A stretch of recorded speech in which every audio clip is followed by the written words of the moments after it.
In 2018, a gunman walked into Marjorie Stoneman Douglas High School in Parkland, Florida, and changed my life forever. My name is Andrew Pollock. His name isn't worth saying. One of the seniors walking in the hallways that day was my beautiful daughter, Meadow. She was just months away from graduating and beginning a new life. We were so proud of the woman she had become. But in the hallway on that third floor, the gunman saw Meadow and shot her down the hallway, hitting her 4 times. After she was shot and on the floor, she crawled over to another student, a freshman girl, to protect her. She draped her body over her, and then the scumbag gunman shot my daughter at point-blank range 5 more times, killing Meadow and the girl she was shielding. She had a whole life ahead of her, and in that life, she could have done anything and been anything. So many moments that I waited so long for were taken from me. I didn't get to drop her off at college. I didn't get to walk her down the aisle. But every moment was taken from her, and for what? I never wanted this to become a political spectacle, but it did. I never wanted to meet the president like this, but I did. I was invited to the White House. The truth is, I had just buried my daughter that week. I really wasn't interested in public events like a tour or a photo op. I was interested in answers and solutions. So if the president wanted to meet me personally, I said I'd go. They said, of course, that was his plan. At the White House, my family and I sat with the president in the Oval Office and told him about Meadow. I told him what we knew. I told him that his administration needed to take a closer look at what went wrong and why. And I got to see who President Trump really is.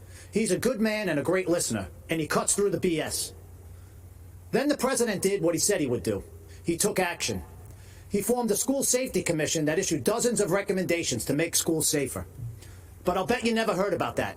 Instead, the media turned my daughter's murder into a coordinated attack on President Trump, Republicans, and our Second Amendment. In fact, when President Trump asked me and other parents of children that were murdered in school shootings to join him as he announced the commission's findings, the media's first question wasn't about protecting kids. Shockingly, they asked about the government shutdown.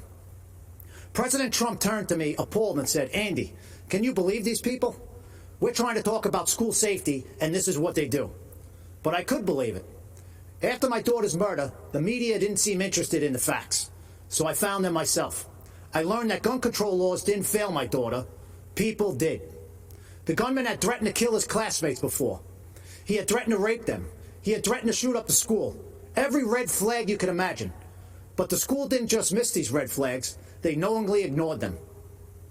Far-left Democrats in our school district made this shooting possible because they implemented something they called restorative justice. This policy, which really just blames teachers for students' failures, puts kids and teachers at risk and makes shootings more likely. But it was billed as a pioneering approach to discipline and safety. I was just fine with the old approach to discipline and safety. It was called discipline and safety. But the Obama-Biden administration took Parkland's bad policies and forced them into schools across America. When President Trump rescinded Obama's guidance on restorative justice policies, he put an end to that. And that meant the world to me. It's hard to tell how much Mr. Biden understands about what happened at Parkland. Mr. Biden has campaigned on bringing back restorative justice as part of his unity platform with Bernie Sanders and has pledged to implement it in school districts across America. But he doesn't even seem to know when the shooting happened. He said that he was vice president when it happened, but he wasn't. Mr. Biden may not know when my daughter was murdered, but I do. February 14, 2018. Mr. Biden may not know that these policies make shootings more likely, but I do. Mr. Biden may not know who was vice president that day, but I do. It wasn't Joe Biden. It was Mike Pence. Thank God. And I know who the president was, too. It wasn't Barack Obama. It was President Donald J. Trump, and he took action. I truly believe the safety of our kids depends on whether this man is reelected. I hope you'll join me in helping to make that happen. Mr. President, myself and millions of Americans appreciate you and love you. God bless America, and God bless our President, Donald J. Trump. Thank you.